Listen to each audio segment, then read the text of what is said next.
This is the Whole Care Network.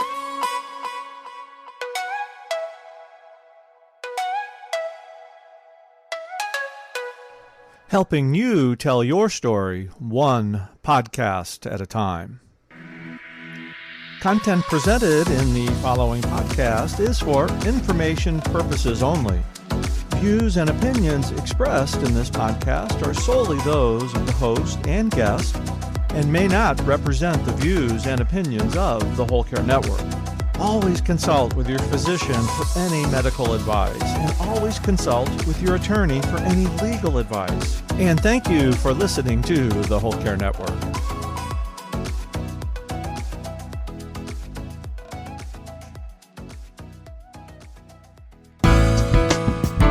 Everybody, no matter if you're 18, 80, 90, 100, you should have a doula. You should have a doula on your speed dial as part of your favorites on your phone. You should have a doula, a part of that team with you. Your doula is someone that's going to be there to be an advocate for you, to get to know all the wishes that you want, things you do and don't want.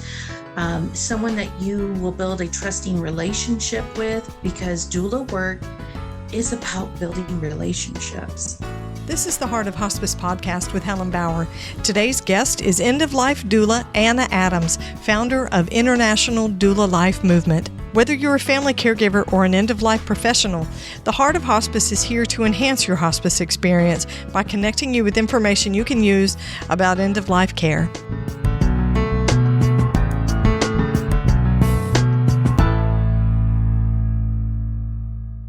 Today's episode is sponsored by Odonata Care. Odonata's motto is, "Care is treatment." They have a mission to transform the end-of-life experience for the patient and caregivers through education and support. Odonata Care is revolutionizing the hospice experience with their booklet, The Care Plan, A Path to Comfort for the Hospice Patient, along with 50 free YouTube videos that teach the basics of bedside care. Visit thecareplan.net for more information.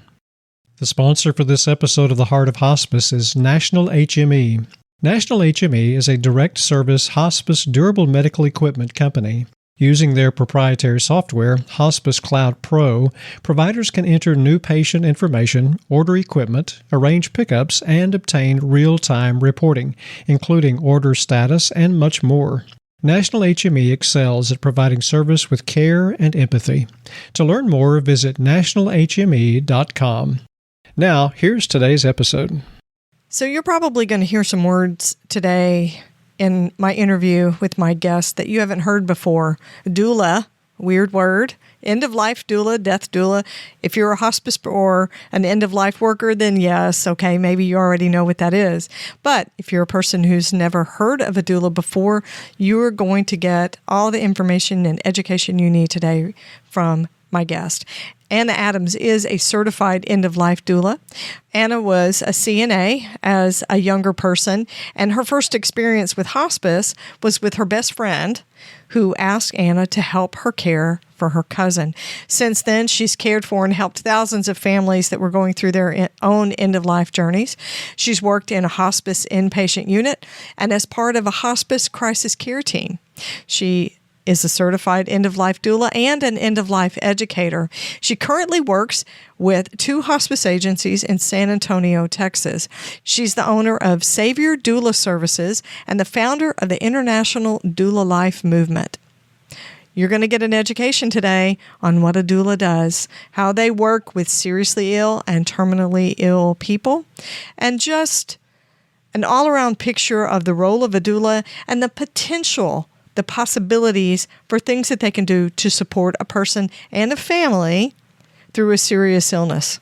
So here's my conversation with Anna Adams of International Doula Life Movement.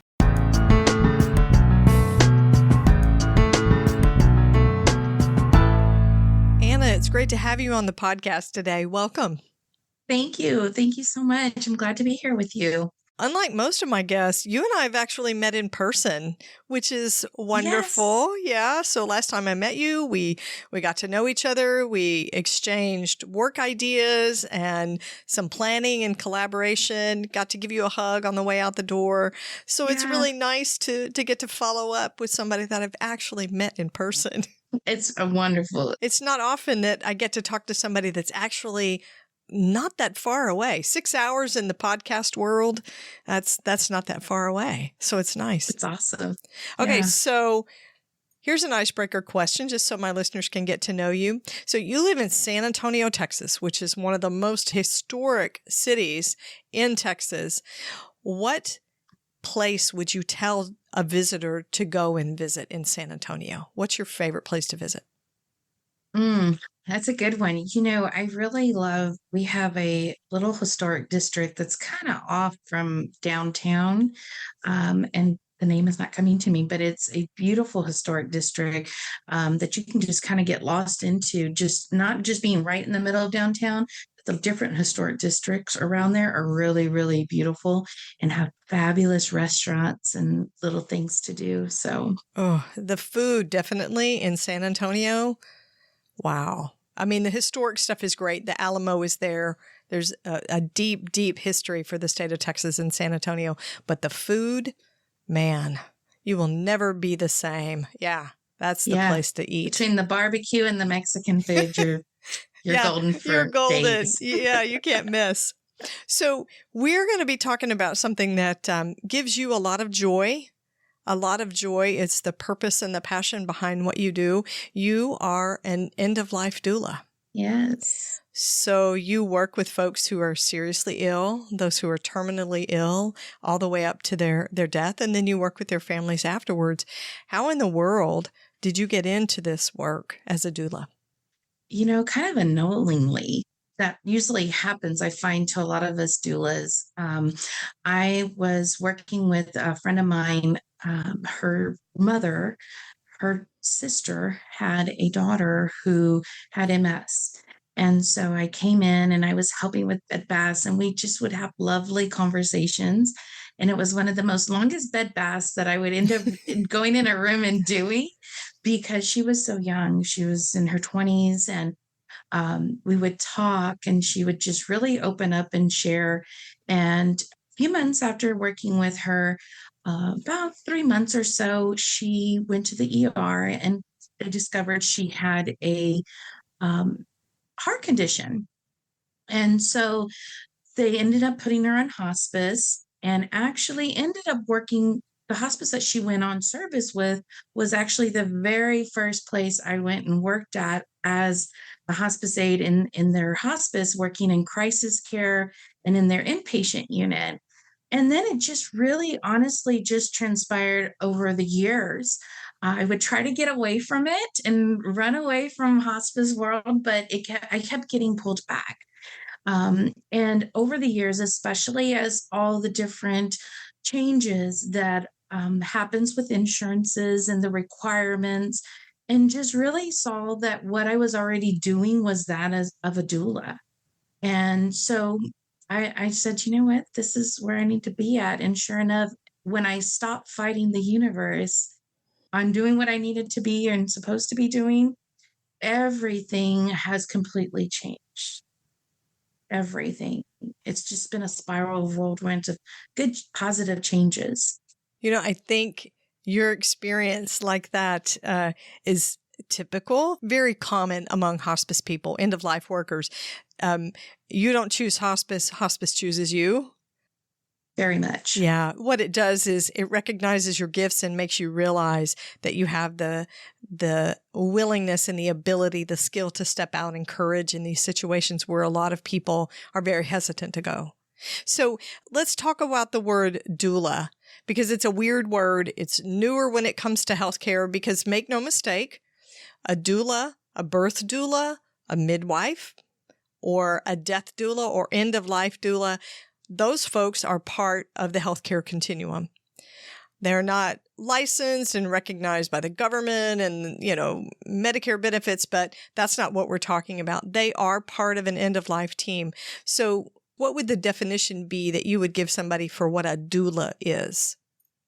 So a doula is someone who is holistic, who meets someone where they're at. They're non-judgmental, and they can help a family, even the client, the patient themselves, spiritually, emotionally, through a journey.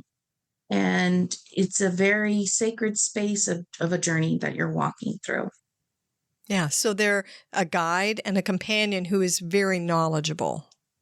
Yes, absolutely. Yes, yes. So, the word midwife, people are pretty familiar with that one. Doula, not so much. But when you think of a midwife being present for a birth, I think of a doula as being an end-of-life doula being a midwife for someone who's dying.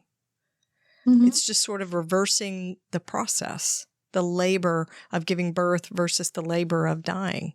Very similar. It's very funny because sometimes when I have my doula shirt I'll wear and it just says doula on it. And so everybody always assumes birthing. And when I'm like, oh no, I'm on the opposite end, And do they say, oh, I need to get away from you now? Well, they're like, what do you mean? And I'm like, well, I help with the spiritual side of a journey. I'm a doula that everything a birthing doula would do, I'm doing to help prepare people for end of life and walking through an end of life journey. Yeah. I have to say that if I saw somebody with the word doula on a shirt, 10 years ago, I probably would have said, what does DOULA stand for? Department of something. I wouldn't have known what that was. So there's a lot of education that's happening out in the community and healthcare. There's a lot of conversation about working with end-of-life doulas and how they are incorporated into end-of-life care. So let's talk about that. Partnering with a death doula or an end-of-life doula for someone who has a serious illness. When is the best time to do that? To incorporate a doula into the care that you're receiving? Honestly, everybody, no matter if you're 18, 80, 90, 100, you should have a doula. You should have a doula on your speed dial as part of your favorites on your phone. You should have a doula, a part of that team with you. Your doula is someone that's going to be there to be an advocate for you, to get to know all the wishes that you want, things you do and don't want, someone that you will build a trusting relationship with, because doula work is about building relationships, and so if we can get in with clients and families sooner rather than later, that really helps ease that journey even more. Being able to help them with pre-planning of things. And I'm not just talking about filling out some documents and things. No, take a deep dive. What are things that you want at your bedside? What are things that you want when you're sick? Do you have a favorite blanket? Do you have a favorite gown that you want? Regardless if you're going into a hospital or you have a terminal diagnosis, someone needs to know that. And I've even come across families, their own children, one, are not sometimes there. So you can't rely that your family or children are going to be there to take care of you. You can hopefully hope that they would, but I'll be real honest. Lately, I've been working with a lot of cases that children they're not able to step up and to be there. And so we need to start having a plan B, having that plan A, if family's willing and can jump into these spots that need to be addressed, great. And if not, we need to have a plan B. So it really goes back to why it's so important that everything is written down. Someone knows all that information, of what you are like. What do you want? If I became ill and someone came in and put lotion on my hands, I would be very upset. You could put it on the top part of my hands, but don't you dare put it on my palms. It just gets me germy feeling, Right, you just don't like it. I just don't like it. Or don't forget to turn off that oversight, light because I'd rather have it dim, and I'd rather have my favorite shows playing on the TV, or taking some peace time where I have some, you know, music that's comforting on. No one else is going to know that. There's things that like I said, I found that children don't even know about their parents. So get with a doula now while we can and we're able to talk and discuss these things. Then that way, when that time comes, when the illness comes, that doula already knows what that person's wishes are. They know, and they've built that trust and that relationship with that client and their family so that they can help make and prepare that journey to be just that much better. Those conversations are hard enough to have when you become critically ill, terminally ill, without having to tell perfect strangers over and over and over, this is what I want, this is what I need. A lot of times people come to that point in a disease or an illness, their energy is shot. Mm-hmm. Energy for communication, energy to build a new relationship and bond with somebody. Yeah. But of course, in hospice, that's what we need to do, right? We want to bond with you. So getting acquainted and being attached as part of a care team, a hospice team, an end-of-life doula, doing that earlier is so much better and so much more beneficial for a patient. And it's not just for the patient, right? The client doesn't have to be verbal, doesn't have to interact with the end-of-life doula. They can be beyond that sort of interaction and connection to the doula. But you're also supporting the family as well, right? Yeah. And preparing them and having those conversations and letting them know why it's okay to start talking, to start asking these questions, to start getting to know them. And it takes time. I always have to kind of chuckle and kind of just think, oh my gosh, when people are trying to plan things in just a matter of days, no, this planning needs to start happening sooner rather than later. And the sooner and the more time that we have to plan, the more ease of the journey it will make it. I think even as I see it too, in many cases, if I'm able to get in sooner with the client and their family, it's almost like they can start grieving it and start processing the grieving process on one hand as they're going through that planning. So now we're giving people time to process and to now think, have a little bit more of a clarity in thinking. When that time comes, we have that better clarity to say, well, mom said she wanted this, or dad wanted this, because it's already been talked about. Right. Having those earlier conversations, I think, frees up brain space, frees up emotional energy that can be focused on other things that are more important to you. And I think it's important to note that, so if you have a client that says, Anna, this is what I want when I begin to actively die, that's not chiseled in stone as they progress and change. So maybe they said, I want you to make sure I'm not short of breath. Don't ever take my oxygen off. They can change their minds. Absolutely. Any end-of-life wishes can be changed. And I think that's really important for people to know. Well, and not only that, one of the things I work with my students with is I have them do their own vigil plan book. They have a book that they go through all the questions. And one of the things that it's brought up every time we have this discussion is, wow, I really need to do this book probably about every 6 months, but for sure at least once a year. Yeah. Because we change as people. Right. Your experiences change, your viewpoint changes. So can we touch back on something you just said? Because I think this is an important part of doula work. Vigiling, being present for a vigil. Can you tell my listeners what that is and how you, as an end-of-life doula, work and support a family during a vigil? Absolutely. And, not every doula will vigil, and that's okay. And not every client may want a doula there 24/7 to vigil, and that's okay too.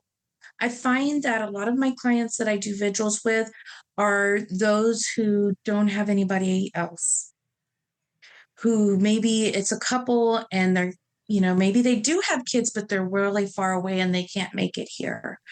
Or they maybe don't have any children or don't have any close relatives around them. And it's just partners doing this together by themselves. I find that that's when I really have to step in and really be there. I may be there 24 hours. I may be there 12 hours. I let the family, and this is where I think it's very important as a doula, let the family and the client guide us through what that journey looks like. We're there to support and bring the resources, but, really sitting there. And sometimes too, I find that going in when they do have family, a group of family, because no one's knows what to do. It's what do we do? The loved one is not speaking anymore.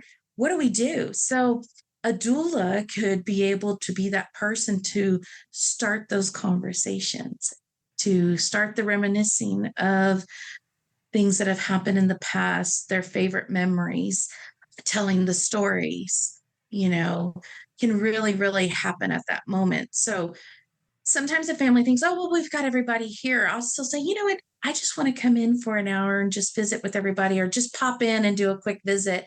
And I usually find that that's at that moment when I do that pop in, that's when the movement happens is I start asking questions and then it just continues. It just flows. The conversations start to really flow. Yeah, the stories come out.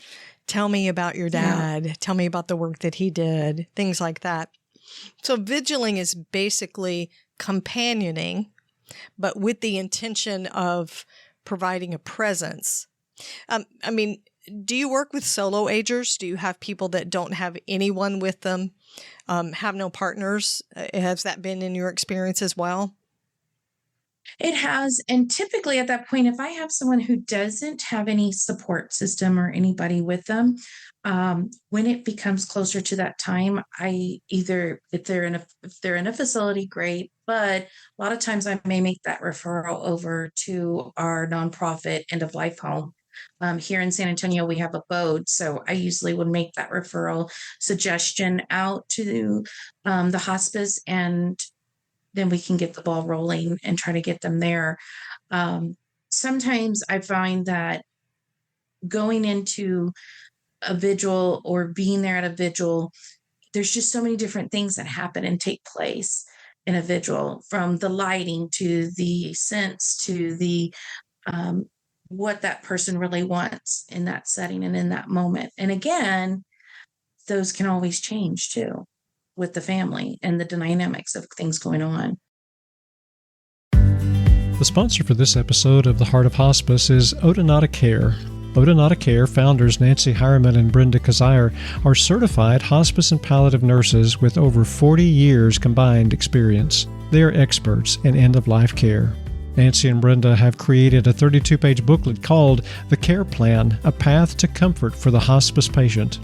Their goal is to empower patients and their caregivers with valuable information right at their fingertips, wherever and whenever they need it. Odonata Care also offers a suite of 50 free training videos on YouTube that teaches the basics of bedside care for personal and professional caregivers. Nancy and Brenda have a mission to transform the end-of-life experience through education and support. That's why Odonata Care's motto is, "Care is Treatment." You can purchase copies of the Care Plan for yourself or your hospice agency at thecareplan.net. A new Spanish edition is also available for purchase on their website in either print or digital versions. The sponsor for this episode of The Heart of Hospice is National HME. National HME is a direct service hospice durable medical equipment company that's serious about providing excellent service through communication and coordination for providers and families. They aim to be an extension of the hospice care team and to make DME the easiest part of the hospice provider's day. Using their proprietary software, Hospice Cloud Pro, providers can enter new patient information, order equipment, arrange pickups, and obtain real-time reporting on their order status, plus much more. National HME also provides text message notifications which keep everyone up to date on when the equipment will be delivered. National understands how important communication is when it comes to every aspect of a hospice patient's care. Here's Chris Maglioka, Senior Vice President of Business Development, describing how National HME technicians stay connected with patients and families. The family will know through text messaging when the technician's on their way. They'll actually know the technician's name. So, we get the order, our call center calls that patient's family and lets them know, we received the order from the hospice, we'll be out there this afternoon. The technician will contact you with an ETA, and then again, they're going to get that next phone call plus a text message from the technician introducing themselves, letting them know who they are, and then with their ETA. It all starts and ends with the communication part. National HME does more than just provide equipment. They provide service with care and empathy.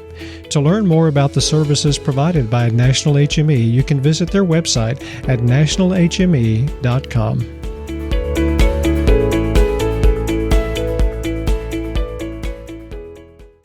Do you provide rituals for the family to participate in? Is that something you do very often? Sometimes, yes, depending on what the family's needs are and what they're wanting. I find that a lot of our different cultural religions that do a lot of rituals, Buddhist, Muslim, different cultural will ask for different traditions. And this is a perfect time for a doula to ask questions and learn themselves, and to engage. And also it helps too if a doula will, I always tell my students, when you're doing an intake, if you ask about religion and then explore it with them, because everybody kind of does their religion traditions a little differently. And so again, education becomes a big part of vigiling too. When you're in the vigil setting, educating of what's happening, what's going on as well. Yeah, that's your opportunity because you're there. Mm-hmm. People who work in end-of-life care will tell you that we learn from every patient and every situation, every circumstance that we encounter. If you're not learning from your patients and your families, then you're not really paying attention. Exactly. Because they have a lot to teach us. Those rituals are very important to a lot of people. So let's break that down a little bit. There's religion, and then there's faith or spirituality. Some people are very religious in their spirituality, some people not religious. It just depends on what their personal preferences and belief systems are. A person who is spiritual can want rituals at end of life. That's something a doula can participate in. Have you seen that? And can you give me an example of a ritual that you've done like that? So I just actually had this happen in my personal family. We had someone that was a part of our family that was terminally ill. And one of the things that I did was an after-death ritual with our family, having everybody take a little part into the end, whether it was bathing and whether it was also maybe helping to transfer the loved one and get them wrapped in a sheet and get them transferred over to the funeral home's gurney. Everybody took a little part in that final moments before leaving the house. And I think it was very important to do that because it gave a sense of a closure that my loved one is finally gone. They're leaving the house and they're going. Especially if a family is not doing, and we're finding this more and more often, mainly a lot because of cost, but a lot of families, I do educate them about doing, allowing them to keep the body there as long as they need to, things like that. But if they're not having a service, how do we find that closure? Because sometimes people, their closure is going to the casket or going to the front and saying their goodbyes. Right. Well, we now are taking that away. So taking part in that final ritual of whether it's bathing, dressing, or rubbing lotion or saying a prayer, wherever that family is, we meet them and we can can help with that as well. I think that's one of the lessons of the pandemic, that when we take our rituals and our gatherings away, memorial services and funerals, we stumble. We're sort of at a loss. There's a void there. So having those rituals, even if they're not pre-planned or something that something that your person has asked for, there are rituals and ways to acknowledge this particular milestone in the death itself. So I have seen several times how impactful it is for that physical body to leave the home. That's very emotionally impactful on that family, that last physical connection. So maybe they do see them later at the funeral home, embalmed or in the casket at a visitation. It's not the same as seeing them there in the space where they have been living and occupying. I've seen that be very impactful. And as a hospice worker, I always tried to stay through that particular moment and support that family. And I know end-of-life doulas, they support that family all the way up to and through that death, right? And even after, the bereavement process is usually something that just is very organic, because you're, again, building relationship with the family. And so sometimes that just flows seamlessly. And sometimes, someone brought up something the other day, said, well, but you feel that might really hurt the family because you were that person that walked them through all that journey. And I thought, well, I could see that. But at the same time, doulas become a part of a family, and they become a part of your family. And that's the difference there, is that you're almost combining together.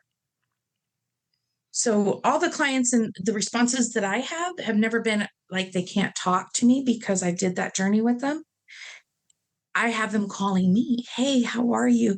Oh, when can we get together for coffee? Or, we're going to, remember my niece, she's getting married. You should come to the wedding. It happens. And they know that I'm that one person that they can always count on to repeat that story if they need to. Because as we all know, what happens when the person is finally gone, eventually the family is, I'd say, but tired of hearing that person reliving it or saying that same story, where as a doula, we can listen to that story a million times. Right. That's what you do. And we're just going to listen. Yeah. That's what we do. So I think it's different. I think so too. An intense experience creates a special bond. It's like what you see in the brotherhood of the military. And I see that in hospice workers and end-of-life workers. When you encounter somebody, you're in the grocery store and you're wearing your scrubs and you have your ID, or it says, hospice nurse on your scrubs. Immediately, that cashier says, my dad died on hospice a few months ago and it was amazing. I love the work that you do. Or sometimes you get the opposite reaction, right? Never lukewarm. It's always one direction or the other. But, we had hospice for my grandmother and they killed her. It was a terrible experience. It was a bad fit. That's a teaching moment. It is. It absolutely, maybe not in the grocery store when there are 10 people behind you, but absolutely that contact out in public, that's an opportunity to educate somebody. But I do think that because we are bonded with people over something not just intense, but extremely personal. What is more personal than losing a child or being present with someone else at the death of your mother? Having that person there. Nobody else is going to get that particular moment, but that doula or that end-of-life worker that is present there. It does create a bond that's very different. So to be able to have that completion, to move through that experience, and then to be able to follow with a doula for a while, do you think that maybe the need for close connection to the doula sort of fades as they move forward with their grief? Do you think it changes and gets different? I think for every person and cases that we work as a doula, it's going to be different for everyone. There's going to be some families that you're with them for years to come, and they are going to tell everybody in the family is going to know who you are, because then they've already spent time with you. And I find that a lot of times it's, oh, well, Aunt Janie now is needing to go on hospice, or Uncle Smith is declining in his health. We need some help. And that's usually what happens, because I've developed and built a big relationship with my families. Yeah. You should talk to so-and-so. She was with us when Mom died, and she was awesome. Yeah. That word of mouth relationship like that, like you're saying, building connections, it's super important. And it's personal. And there's nothing more personal than a death. Grief is very personal. So to have someone to companion you, to sit vigil with you, and to be there and to say, not only do I know what's happening, I understand what you're going through, I'm willing to be here and look it straight in the face with you. That's powerful. It is. Very powerful. Okay, so I want to talk about that, because end of life work is great work, but it takes a toll on us. It absolutely does, regardless of your discipline. Hospice aide, physician, nurse, chaplain, social worker, doulas, even our volunteers, it takes a toll on us. So what is something that you do as a doula? Because you're a leader in your organization. What do you do to take care of yourself? Every Sunday night, after I have done all my things that I'm doing, I do take time every Sunday night to take a bath, close the door, dim the lights, put on a nice aromatherapy little smell going on, and take at least, sometimes I find myself a little longer, but usually at least an hour there just to decompress. That means getting off and not answering a phone call unless they have an emergency ring. But that's a major thing. We could probably do a podcast just on that, about disconnecting from the phone. Healthcare workers would tell you, if they're in community-based care, disconnecting from a phone is a huge thing. It is. Okay, so you let yourself disconnect. Good. Disconnect. Gotta disconnect. My children even know, do not bother Mom unless you are bleeding. The house is on fire. The house is on fire. Do not disturb me during this hour, because that is my whole hour. And what I try to do, and one of the things that I've been working on as well, is 15 minutes every morning. But I do this in my hour, not the whole hour, but the first 15 minutes of my bath, I have a contemplative moment. Oh, so like you're meditating. Oh, that's really good. And now I've gotten to a point that every morning, 15 minutes before I actually have to get moving, whether I'm sitting outside on my patio or maybe it's something different I may do in the bed, is I take that 15 minutes of a contemplative moment. Not to think and be in that bustle.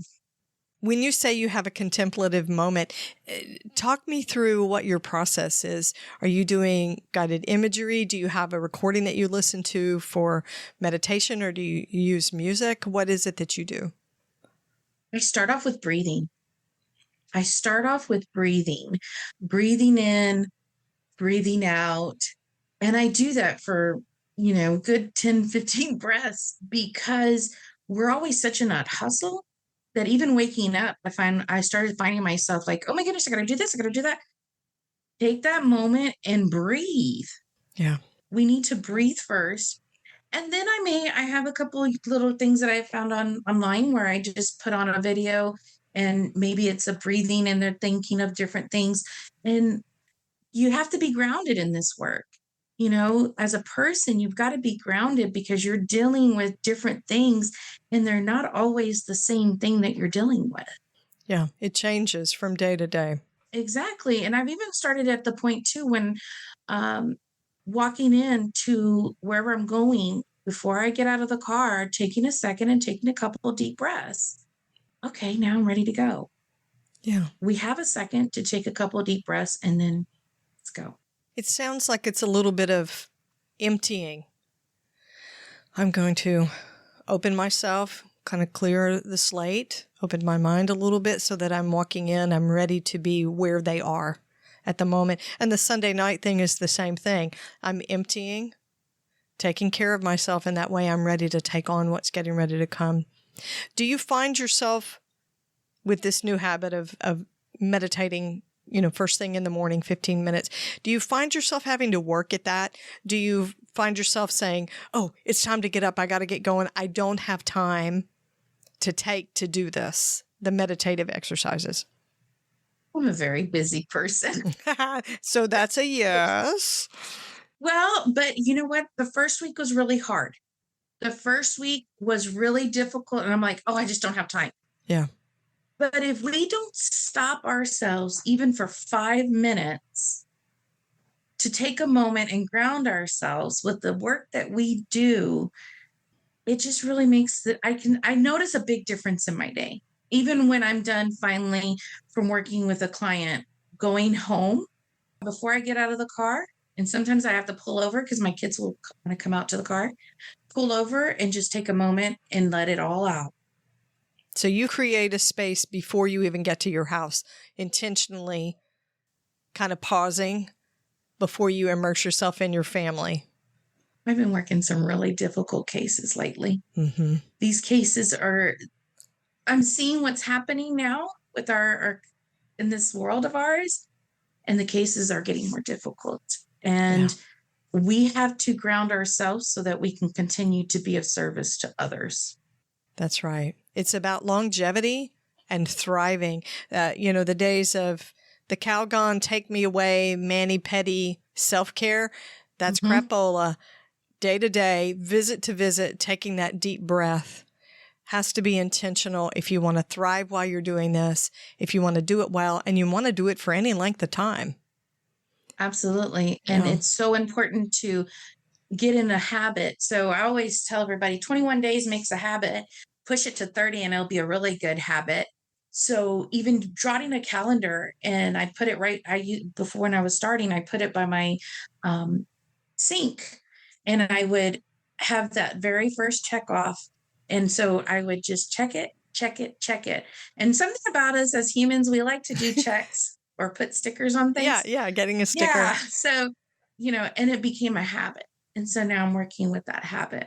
So if we want to develop a habit, we've got to work at it. Yeah, very smart. And if we fail, the next day, we just do it again. Right. Start all over. Right. Okay, so as we get ready to close, what is something you want listeners to know about doula work with terminally ill and seriously ill folks that we haven't talked about? One, when we are starting to work with clients, start that education process. Start it, because families need that constant, we're going to be going over things that we talked about from the very first day that we met and continuing forward. And it's going to change because they'll forget. And that's okay. Sure. Because you have to remember, as we are sick, when we're well sick, I guess you could call it, we want to always, it's always, let's feed everybody, let's put hydration. Now we're going through a new set of rules through that end of life journey. Yeah. So constant education with our families need to take place. Doulas need to get out and educate your community, educate your hospices on what is, made. V said if you're in an area that is approved made, they should have something, but still just having those conversations and reminding hospice as well. We have to be that person as a doula to remind the hospice to, one, take that moment.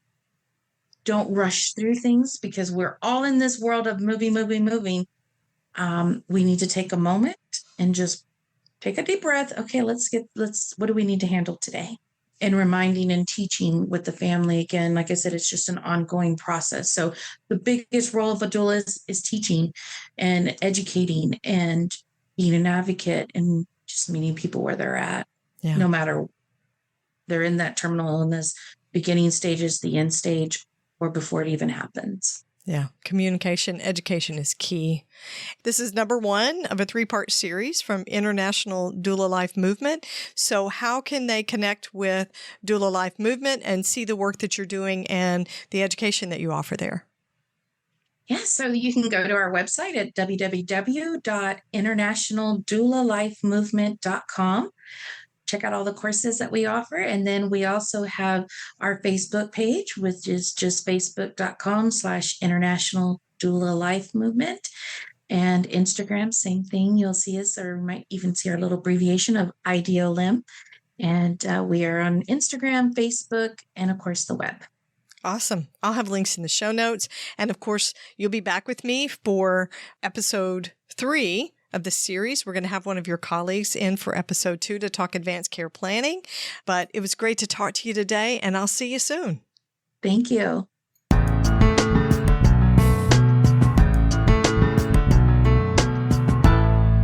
So now you can see that there's such a reflection of doula work when it comes to birthing and to dying.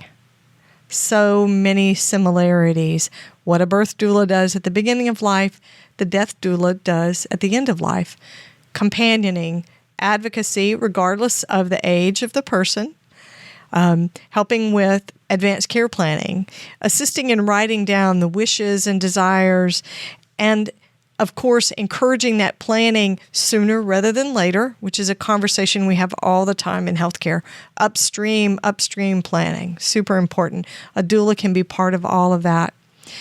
A doula also helps a family prepare for end of life, according to the wishes and according to the likes of the patient. Small things, even like music, things that make them feel clean and comfortable. A doula can do all of that. Doulas also provide vigil services. And vigiling, if that's how you say it, if that's the right word for it, being part of a vigil means to sit and companion and be present with someone for an event. And in this case, it's during the dying process. Not every family or caregiver wants to have someone there to be part of a vigil. But for a lot of families, it's very meaningful to have a doula there. And Anna says in her experience, she provides guidance as they go and explains what's happening and what's going to happen next. A lot of support. Anna also uses rituals and habits to keep herself grounded in her work as a doula. She talked about setting aside that Sunday evening, even her kids know, and she turns her phone off. And you know that's a huge disconnect for people who work in healthcare. She turns that phone off. She protects that time that she uses to take care of herself, to clean, I guess, because she's taking a bath, but to also clear her mind and do a reset for the week for the work that she's doing. Super important for thriving, for self-care, and for longevity in the work that she does. You can connect with Anna and the International Doula Life Movement at internationaldoulalifemovement.com. You can find them on Facebook, on Instagram, and YouTube. Check out their classes, the education that they provide, because they are very focused on community education, public education. Be sure to catch the next episode of the Heart of Hospice podcast. You can find more episodes on theheartofhospice.com, and don't forget to follow us on your favorite podcast platform. You can connect with the Heart of Hospice on Facebook and Instagram, and send your questions or comments by email to helen@theheartofhospice.com. And remember, no matter who you are or where you are in your hospice journey, you are the heart of hospice.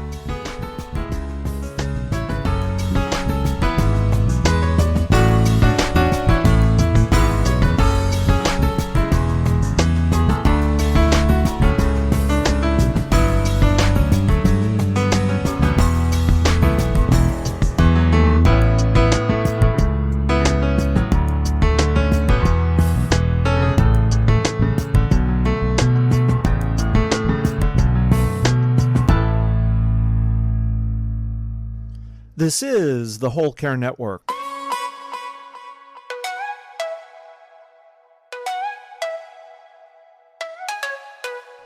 Helping you tell your story one podcast at a time.